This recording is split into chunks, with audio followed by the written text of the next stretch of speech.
후보가 스타, 칭찬에 성대모사까지입니다. 네, 이 국민의힘 윤석열 후보와 이준석 대표 이 연일 커플티를 입더니 어젯밤엔 이 대학로에서 데이트를 하는 모습이 포착이 됐습니다. 김현 기자, 이 두 사람 사이가 아주 핑크핑크합니다. 네, 그렇습니다. 이 두 사람 이제는 언제 그렇게 갈등이 깊었었나 서로 상호 비방하고 자맹까지 했었는데 네. 이 싸우던 두 사람이 이 맞나 싶을 정도로 지금은 아주 가까운 모습 보여주고 있습니다. 어제는 대학로에서 같이 거리 유세를 하면서 청년들을 만났는데요. 특히 두 사람이 이 깐부 인증을 하듯이 최근 이제 오징어 게임 드라마로 이제 인기를 얻고 있는 이 뽑기 놀이를 네. 같이 하면서 청년들을 만났습니다. 두 사람의 화기애애한 데이트 모습 함께 보시겠습니다. 어떤 모양을 해줘야지 몰라서 쉬운 거로 해주십시오. 저희는 원래 그 전에 손으로 했거든. 네, 맞습니다.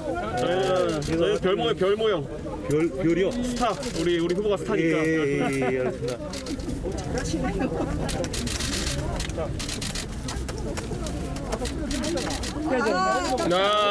알겠습니다. 안녕. 네, 두 사람 달고나 뽑기 놀이를 한 후에 대학로 청년예술과 차담회도 가졌습니다. 근데 여기서 이제 이준석 대표의 윤석열 후보 성대모사가 터졌다고 하는데요. 성대모사. 먼저 개그맨 신동수 씨가 했다가 네. 이준석 대표가 이어서 했다고 하는데 네. 이 장면도 함께 보시겠습니다. 엠범도 개그맨 중에 성대모사 똑같이 하는 친구가 있어요. 지금 만약 특징을 잡아본다면 후보님 특징이 뭐가 있을까요? 일단은 그 도리도리 말고. 그거 말고 이제 그 말씀하실 때 이제 전문 용어로 이제 그 헛기침이라고 그러거든요. 뭐 요게 있는데 저는 잘 못하는데 똑같이 하는 친구가 있으니까 기대하셔도 좋을 것 같아요. 저는 캐치하라면 방금 전에 하셨는데 말씀하신 이게 있어. 이거요. 배를 가리시는 배를 이렇게 가리시면 이렇게 자세 고쳐 앉으시고 이게 있어. 그거 좀 흉내내가지고. 네, 이준석 대표의 윤석열 성대모사가 터졌는데요. 네. 몸동작도 이렇게 같이 네. 흉내내는 걸 선보였습니다. 네. 이준석 대표 이제 윤석열 후보 따라하는 모습 보이면서 이제는 정말 뭐 격이 없이 정말 가까운 모습 보이면서 눈길을 끄는 모습이었습니다. 네, 사실 글쎄요, 이게 그러니까 따라하기가 맞나 싶은 게 대충 배 좀 나오신 분들은 다 좀 이게 추스리지 않나 싶은 생각이 들기도 하는데 어쨌거나 이준석 대표가 윤석열 후보를 굉장히 좀 많이 좀 이렇게 치켜 올리는 좀 그런 모습이 좀 눈에 들어옵니다. 그리고 김현 기자, 하나 더 눈에 들어오는 게 사실 지금 보면은 이 두 사람 주변에 굉장히 사람이 많습니다. 거의 뭐 군중이랑 같이 지금 데이트를 하는 그런 모습인 건데 어제 사실 이 코로나 신규 확진자 수가 역대 최다였거든요. 좀 우려가 됩니다. 네, 저희 기자들도 대선 후보 일정을 이제 취재를 하다 보면은요, 곤란할 때가 많은데 일단 기본적으로 지지자들이 몰려들고 최근에는 1인 언론으로 활동하는 유튜버들이 굉장히 많습니다. 그래서 맞아요. 유세장이 정말 아수라장이 되는 경우가 많은데요. 어제 윤석열 후보 거리 유세도 마찬가지였다고 합니다. 수백 명의 인파가 몰리면서 뭐 질서 유지가 힘들었다고 하고요. 일부 지지자들은 이제 윤석열 후보에게 다가가서 뭐 악수를 하려다가 경호원에게 제지당하는 모습도 보였다고 합니다. 사실상 이제 거리두기 지켜지지 않는 모습이었는데 네. 윤 후보와 이 대표도 이거를 좀 의식을 했는지 서둘러서 이제 골목을 사람들이 몰집해 있는 골목을 벗어나서 이제 넓은 마로니에 공원 쪽으로 나가는 모습 보였고요. 마로니에 공원에서도 이제 지지자들 중에서도 이제 제한적으로 사진을 찍고 뭐 사인을 해주는 그런 모습 보였습니다. 사실 이 정치인의 유세가요. 공적 업무로 분류가 돼서 이 방역 수칙에 적용을 받지 않는다고 합니다. 네. 하지만 이제 민주당 같은 경우에는 최근 가이드라인을 자체적으로 마련을 했고요. 실무진에게는 뭐 회식도 자제해라 뭐 이런 금지령까지 내렸다고 하는데 양당 모두 최근 코로나 사식을 좀 주의하면서 네. 유세에 나서는 모습 보이고 있습니다. 네. 윤경호 의원님, 사실 이 요즘에 보면은 윤석열 후보랑 이준석 대표가 이 사람들하고 어떤 스킨십이 필요한 그런 일정에는 거의 뭐 예외 없이 같이 가는 모습입니다. 이재명 후보 옆에 이 안에 김혜경 씨가 있다면 윤석열 후보 옆에는 이준석 대표가 있는 좀 그런 양상이에요. 뭐 빈자리를 메우는 거는 그런 의미가 될 수 있겠지만 사실 당대표이면서 상임 선대위원장이잖아요. 네. 이준석 대표는. 그렇게 같이 다니는 거를 과연 배우자가 함께 다니는 걸로 대비해서 볼 수 있을까? 저는 뭐 두 사람이 사실은 지금은 상당히 극심하게 대립 구도, 갈등 뭐 이렇게 되다가 아주 극적으로 또 화해를 하고 나서는 또 지나칠 정도로 문제가 없는 것처럼 그렇게 비춰진 좀 의도적인 여러 행태들을 보이는 거니까 그냥 그렇게 넘어가는 걸로 간주를 하면 되지 않을까. 지금 뭐 기자의 발제에도 들어있고 앵커도 지적했습니다만 사실 코로나 확진자 뭐 7천 명 넘어가고 하다 보면 이렇게 많은 다수의 군중이 모이는 상황은 위험하죠. 네. 저기서 설사 어떤 일이 또 벌어질지 모르는 거고 나중에 사후에 뭐 저기에서 코로나 확진자가 있었다 하더라도 그 규명이 될 수도 없는 거고요.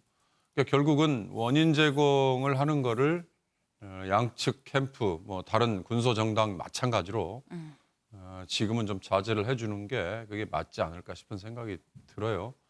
한 가지 좀 아쉬운 거는 저렇게 대중들과 직접 접점을 찾고 직접 만나는 거 이런 게 지금 양당 모두 다 이 전체적인 일정이 쭉 잡혀 있는 건지 아니면 그냥 즉흥적으로 하는 건지 그 점을 좀 명확하게 해주는 게 좋지 않을까.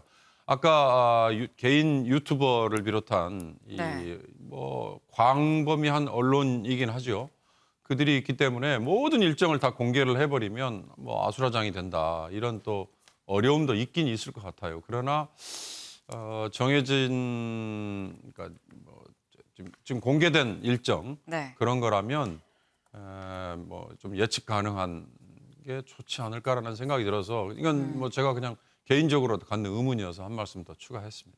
네, 이 여야 후보 모두 좀 더 지금의 생각보다 좀 이 심각한 코로나 상황을 좀 염두에 두고 선거 운동을 할 필요도 있어 보입니다. 이 윤석열 후보와 이준석 대표 이 지금의 모습을 보면 정말 이보다 좋을 순 없다 싶긴 한데 불과 일주일 전에는 두 사람 이 윤핵관을 두고 정말 끝과 끝을 달리고 있었습니다. 그때 그 모습 같이 좀 보고 오실까요? 지금 있는 윤핵관을 걷어내도 또 누군가가 호가호위할 수 있기 때문에 저는 근본적으로 원인부터 차단하는 것이 중요하다 이런 생각을 하고 있습니다. 그래서 저는 그게 된다고 한다면은 윤핵관이 뭐 일순간에 사라질 수 있을 것이고 아니면 사람 하나 저격해도 또 나올 겁니다. 예. 면도 다 했다고 했기 때문에 이제는 초기에 이제 지적되었던 뭐 호가호위하는 분들의 문제라든지 아니면 정체를 알 수 없는 어떤 핵심 관계자라든지 뭐 이런 참 안 좋은 모습들이 나오지 않을 거는 확신이 있기 때문에 저희가 이제 후보와 저와 이제 김종인 위원장 그리고 김병주 위원장까지 그리고 이번에 이렇게 조정하는 과정 중에서 매우 큰 역할을 해주신 우리 김기영 원내대표님까지 참 원팀으로 잘 갈 수 있을 것 같은 그런 생각이 듭니다.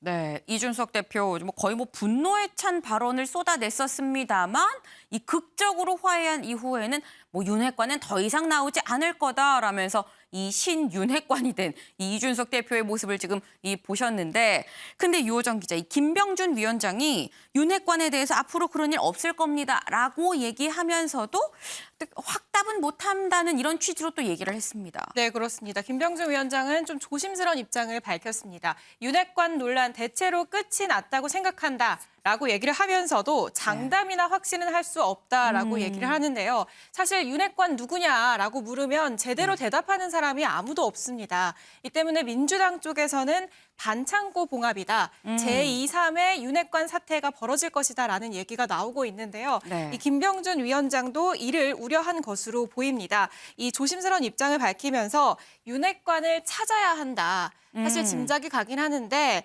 이게 그걸 확인할 수가 없기 때문에 찾아야 한다라는 인터뷰를 했고요. 이 때문에 확신할 수 없다라는 조심스러운 입장을 밝힌 상황입니다. 네, 김종인 위원장 사실 어제 저희 MBN에 직접 출연을 했습니다. 근데 김종인 위원장이 또 윤핵관에 대해서 얘기를 했잖아요. 네, 맞습니다. 사실 파리 때를 가장 먼저 언급한 게 이 김종인 위원장이거든요. 네. 이 때문에 이 파리 때에 대해서 선대위가 꾸려진 이후에 파리 때에 대한 입장에 대해서 어제 종합뉴스에 와서 입장을 밝혔는데요. 이 모습 화면으로 보겠습니다. 그리고 김병준 위원장하고 사실 좀 사람들이 많이 걱정을 했어요. 부딪히지 않을까. 기자분들이 어떻게 좀 무엇을 재밌게 좀 써보려고 자꾸 이제 그런 얘기를 하는데 실질적으로 내가 참 총괄선대위원장을 갖다가 술하고 간 이상은 그분과 내가 무슨 특별하게 무슨 알력이 있거나 그런 것을 전제를 했다면 내가 아마 가지를 않았을 거예요.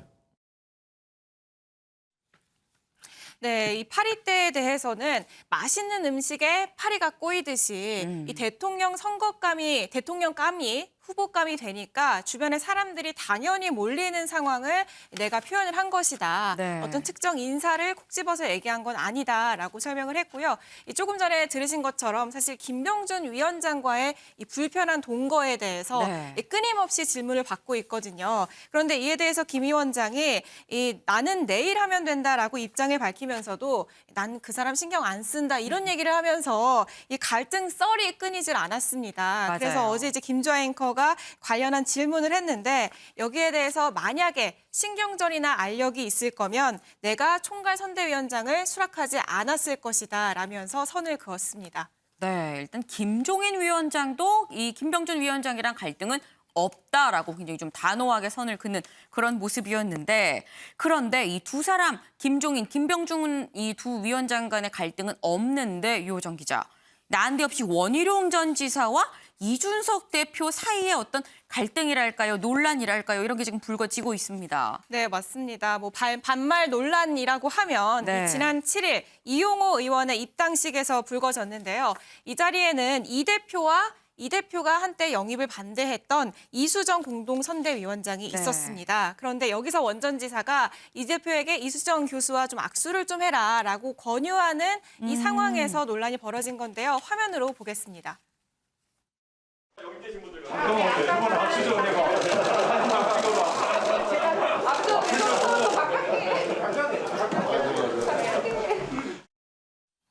네, 좀 시끄러워서 잘 들리진 않지만 보면 악수 좀 해봐, 사진 좀 찍어봐, 앞에 좀 보고 이런 얘기를 합니다. 이 때문에 일부 지지자들 사이에서 왜 반말을 하냐라는 불만이 나온 건데요. 이 홍준표 의원이 운영하는 청년 플랫폼, 이 청년의 꿈에도 당대표가 나이가 어리다고 반말하고 당 중진들 수준이 왜 이러냐라는 질문이 올라왔습니다. 여기에 홍준표 의원이 버릇들이 없어서라는 답변을 남겼습니다. 네, 이 버릇들이 없어서면 복수잖아요. 네, 여러 명을 지금 얘기하는 것 같은데 이게 사실 이수아 기자, 당사자들 얘기를 좀 들어봐야 합니다. 네, 이 상황에서 가장 난처한 사람 당연히 원전 지사겠죠. 네. 원전 지사가 어제 SNS를 통해서 입장을 남겼는데요. 현장 분위기를 부드럽게 하기 위한 말이었을 뿐이다라고 해명을 했습니다. 이준석 대표와의 관계에 대해서도 언급을 했는데 이 평소 사적으로 대화를 할 때도 반말하는 사이가 아니니 오해 말아달라. 나이가 상대적으로 어린 대표 또 이수정 교수를 무시했다는 비판에 대해서 선을 긋는 듯한 취지의 발언을 하기도 했습니다. 이준석 대표도 SNS를 통해서 입장을 밝혔는데요. 현장에 있었잖아요. 이 지난 10여 년간 원전지사와 격없이 소통하는 관계로 지내왔다. 항상 좋은 조언자이자 배울 것은 많은 형님이다라고 하면서 원전지사를 옹호하는 듯한 발언을 했습니다. 네, 사실 이 원희룡 전 지사와 이준석 대표는 경선 과정에서 또 한 번 이 부딪혔었던 바가 있기 때문에 또 이런 얘기가 나온 거 아닌가라는 생각이 들기도 하는데 이수아 기자, 이 어제 윤석열 후보 본인도 또 뭔가 말실수가 있었습니다. 네, 윤 후보 어제 다른 일정을 위해서 이동하던 와중에 네. 교통약자 이동편 증진법 관련 시위를 벌이던 장애인 단체와 마주쳤습니다. 여기 회원들과 대화를 나눴는데 회원들이 윤 후보에게 법률 개정을 요청했겠죠. 그러니까 윤 후보가 화답하는 차원에서 제가 원내대표한테 말해서 여야가 초당적으로 하도록 하겠다. 그리고 정상인과 똑같이 차별받지 않고 역량을 다 발휘할 수 있게 하겠다라고 답변했습니다. 그러니까 이 장애인의 반대 개념으로 정상인이라는 표현을 쓴 건데 여기에 대해서 단체 회원이 곧바로 지적을 했어요. 그러면서 정상인이 아니라 비장애인이다. 이렇게 지적을 했는데 네. 윤 후보가 곧바로 발언을 정정하기도 했습니다. 말실수였던 것으로 보이고요. 이후 윤 후보가 직접 국토위 야당 간사인 송석준 의원에게 전화를 해서 이 법률을 좀 검토해달라, 법안 처리를 당부하자 박수가 현장에서 터져나오기도 했습니다. 네, 소종섭 위원님. 지금 보면 현장에서 사실 윤석열 후보가 그동안 구설이 좀 많았습니다. 그런데 이번에 현장에서 지적이 나오니까 얼른 지금 정정하는 이 모습을 봤어요. 약간 예전보다는 좀 더 이 수습하는 능력이 높아진 거 아닌가라는 생각이 들기도 하고 좀 정치인이 됐다 싶기도 하고요. 아무래도 이제 현장에서 계속 사람들을 만나게 되고 또 그동안에 이제 뭐 말실수 때문에 어떤 비판을 받고 곤혹스러운 상황에 처한 것이 한두 번이 아니지 않습니까? 그러다 네. 보니까 이제 정치 언어의 문법을 조금 이제 익힌 거죠. 그래서 이것이 갖고 있는 민감성, 이 정상인이라는 부분이 비장애인과의 어떤 차이 이런 것을 금방 알아듣고 바로 이제 잘못됐다라고 이제 수정을 한 건데 윤석열 후보도 결국 이제 정치권에 들어와서 많은 일들을 겪으면서 점점 익숙해져 가고 있는 이제 그런 모습을 보여주는 게 아닌가 싶고요. 현장에서 바로 이제 전화를 해서 그렇게 법안 처리를 당부하는 이런 모습도 그냥 현장에서 잘 알겠습니다. 앞으로 뭐 챙겨보겠습니다. 이렇게 얘기할 수도 있는데 네. 바로 전화를 했다라는 부분은 뭔가 좀 그런 측면에서 좀 발빠른 순발력 이런 것들을 주변에서 조언을 했는지는 모르겠는데 그런 모습을 보여준 것 이런 부분도 조금씩 이제 현장 정치에 적응해가는 그런 모습을 좀 보여준 것으로 평가할 수 있지 않나 그렇게 생각합니다. 네, 이제 윤석열 후보 여의도 문법을 조금씩 좀 배워가는 것 같은 그런 모습도 보입니다. 이 윤석열 후보 요즘 말고 동해 번쩍 서해 번쩍도 굉장히 바쁘게 다니면서 땀 좀 흘리는 사람이 있습니다. 바로 민주당의 이재명 후보인데요.